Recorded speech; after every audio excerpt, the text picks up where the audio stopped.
Speaking of magic, there's a certain game that might need some because of recent events. We heard a new report about the shooter named Marathon. Yes, the shooter named Marathon coming from Bungie and by extension, their brand new overlord Sony after the full takeover and after all the Destiny stuff that happened. There's been new reports about Marathon again. Apparently, it's going to be priced at $40, which is the main consideration for a price tag. It will be class based and not a hero shooter. You got 2 maps currently playable in their testing rounds. You got core gameplay similar to an escape extraction style shooter like Tarkov, but gonna have a Bungie twist. There has been some positive feedback from players, and again, they think that Bungie morale is probably a little bit low amid the recent leadership changes, and on top of the fact that Concord happened, how do people feel about the chances of Marathon? What is the vibe around Marathon? Fig, I'm gonna throw it to you first, man. To be very honest, if I were Bungie, I would sit on that project for a little bit and just keep on working on it in silence, because right now, if they were to put it out, especially if it has any ties to live service or anything that seemed very similar to any type of hero shooter type of situation, that's going to be a death knell. Right now, probably the 2 biggest no-nos you could say in the industry when it comes to the perception of the consumer is live service. Because people are they're weary of the word. Even if the game is good, they're weary of hearing something like that. Because while live service used to be MMOs or something in nature like a Fortnite, even that has changed, and now it's games that have become a slog.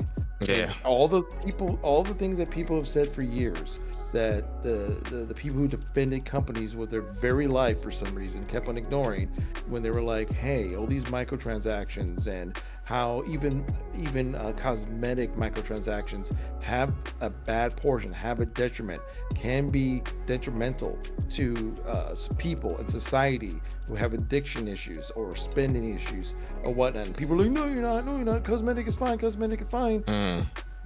Because the whole point was those things were going to be designed and they actually affect how the games are made. So if they want you to do something in a certain way, they will make you getting all those skins, all that stuff a bit harder, so that way you spend money at the end of the day. Right now, a lot of these live services are basically mobile games with big budgets. And if another live service comes through, even if it's good, it's going to turn off a lot of people directly. Yeah, 100. No, I feel that. I mean, like I already said, even when Marathon was first announced, I'm just not. I wasn't interested back then. Hearing that it's gonna be a Tarkov anything, yeah. I'm pretty good off an extractions. You can extract me out of the equation because I'm not picking that up. I don't like losing everything because I got third party. I get enough of that in BRs, and no, I'm pretty good. And I also agree, like after the Concord fiasco, another shooter from PlayStation is I just don't think it's in the cards. Like especially like an extraction shooter. Maybe if it would have been like the only thing I could see that they could do would be removed from that would be like a more of a looter shooter, or more of like a PvE style thing. But like I don't think that the game could be bad.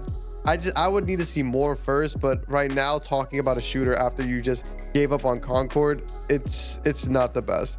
Also I'm sure morale in Bungie is really low, because I mean look at what's been going on with Bungie these past couple of months. On top of that, like you kind of, and not to say that Concord should have came out and they should have supported it more, but like Concord came out for 1 week and it got shelved.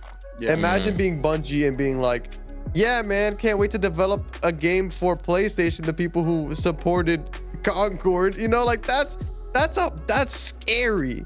That is a scary sight. And then on the one side you're like, man, maybe it's not so bad. Maybe they'll support us. Oh, Concord got canceled. Maybe I can find jobs somewhere else. Oh, Xbox just fired 600 people. I wouldn't be happy about going to work either. I would be super dreadful about this whole situation as well. I think their best course of action is one, building up that morale again, getting that relationship going, and like really standing behind their people. Because I think one thing that these developers don't really realize enough, not the developers, these publishers don't realize enough, is that the power of having a solid, experienced team and helping them grow. Because I cannot remember what game it is, but I'm sure this applies to a lot of different games. A game that has people who are experienced, worked together for a long time, have people who can help the newer people come in and learn. Like, these are things that will help you in the long run. Every time you fire 600 people and have to hire 600 new people, those 600 new people have to be onboarded, taught how things work. Because even though everybody works on Unreal Engine, what you do on Unreal Engine is different from what they do on Unreal Engine over at Sega. So it's a lot of catching up. So it's really, really, really, I think it would be in Sony's best interest for them to sit down and cook. Like the two games that I like to point out that had really long development periods that ended up being successful. And I'm not saying long development leads to success, but people like Space Marines 2 and Larian Studios with Baldur's Gate 3, these people sat there together and worked on this until it was absolutely ready. There is absolutely no rush for the PlayStation shooter, because I'm not gonna lie to you, whether you drop it today or tomorrow, it is going to get the same amount. Like it's not going to change how people view a Sony-based shooter. You know, like you got to come out the gate swinging, but dropping it today isn't going to be like, oh, we're going to get more players if we do it sooner. Like, no, it does not matter. If it's a good quality game, people are going to play it. I was not interested at all in Helldivers 2. Trip is my witness. I kept seeing it and I'm like, oh, this kind of looks cool, but you know, I don't really care that much. And then when I saw the actual gameplay, the work and love that they put into it, I was like, nah, I have to tap in. This is something that I have to be a part of. And that is something that I think that they're really missing. They're just not seeing that, hey, maybe there's a crazy concept. We support the people who make the game. I know, maybe that is out of left field, but I think if you sat down and built up a solid team, built up a solid community, a solid culture, a solid company, you wouldn't have to worry about your game not being quality, you know? Like, and that's something that I think Nintendo does really well, is that their turnover isn't as high. So even their duds, even the Nintendo duds are like some companies 8.5s. They got a higher floor just because they're able to have synergy between their teams, and that's just the barest fact of it, bro. It's like whatever you want to say, whatever scale, they'll put out a decent fucking game just because that's just their standard, because they won't let certain standards slip across the norm. You know what I mean? Like, it may not be everybody's cup of tea, but once you play it, shit, I'm like, yo, it's not a bad game. It's not a bad fucking game. Yeah, again, I've said this many a time before. Sony's desperation to really have a marquee hit shooter has pressurized almost every project that's come out of the gate. Don't you find it funny that the best multiplayer shooter experiences that have ever dropped on Sony's first party was a tacked on multiplayer from Uncharted, and what was the other one? I'm forgetting the other one that came out. Oh yeah, Factions. I was about to say Last of Us multiplayer, another tacked on multiplayer. Isn't that funny that their highest quality projects have come from tacked on multiplayer modes from their single player experiences? Pretty much most of their other ones that they've either tried, Killzone is not as popular as either of those two game modes. I don't care what anybody says. Like that's just bare fact of the matter. You're not beating an Uncharted multiplayer because Uncharted's name is attached to it, and you're not beating Factions multiplayer because Last of Us is attached to it. You're not doing it. And everything else that's tried to, you know, to pull close to it, not even close. You sitting here trying to tell me that Foam Stars could come anywhere close? Speaking of Foam Stars, Sony, Squaresoft announced today, and surprise, Squaresoft is the thing that they always fucking say. Squaresoft. Foam Stars and Final Fantasy 16 didn't reach. Expectations. Yeah, I saw that. It was like, has there ever been a game you released that meet expectations? I don't think so.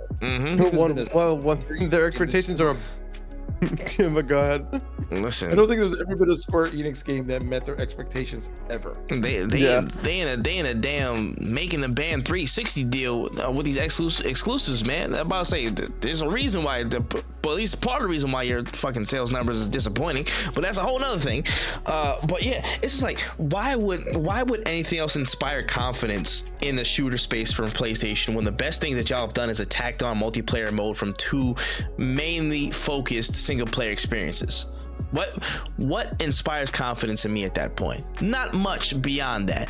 After Concord drastically flopped, what is there to look at? Again, we talked about this last week. Fair Games was the other game that they were like looking to release at some point soon. I don't know jack shit about that. So it's just like, where are we going with that? And Marathon's been in the pressure cooker for so long, you might as well leave it in there for a couple more years. Like, you just don't have it in the shooter lane right now. And I think their desperation to have something in that shooter lane that is somehow either live service or something like that that can appease somebody for a consistent amount of time, that desperation is going to push them to potentially make bad decisions with whatever shooters in the incubation tube right now. Again, we said this as well, that general desperation to have something in there, and the fact that they canceled Last of Us Online, I feel like that doubled down the pressure under these groups, under these projects, under these teams of like, yo, you guys need to make a shooter for us. You guys need to deliver on this shit ASAP. And Bungie, especially after how they flopped and people got laid off and stuff with the end of Destiny and stuff. Oh yeah, they're feeling it now. This is their first project that they're fully under Sony's control. This is the first time in a long time that they're fully under somebody's thumb, and they gotta deliver. They're feeling pressure like nobody else's business beforehand. So yeah, it's just a big situation that I'm like, they need more time to cook under, bro, because there's so much riding on this for them, for Sony. There's a lot of pressure, and there's a lot of I'd say external forces and internal forces, all kinds of forces on this, you know what I'm saying, that could push the game in the wrong direction. And Marathon cannot be another iterative type of situation. It cannot be a Concord, because hell no. It'll run into the same situation. If it's an extraction shooter and people love playing Tarkov, if this game comes out and is basically a copy paste of Tarkov, why would anyone want to play that over Tarkov? Facts.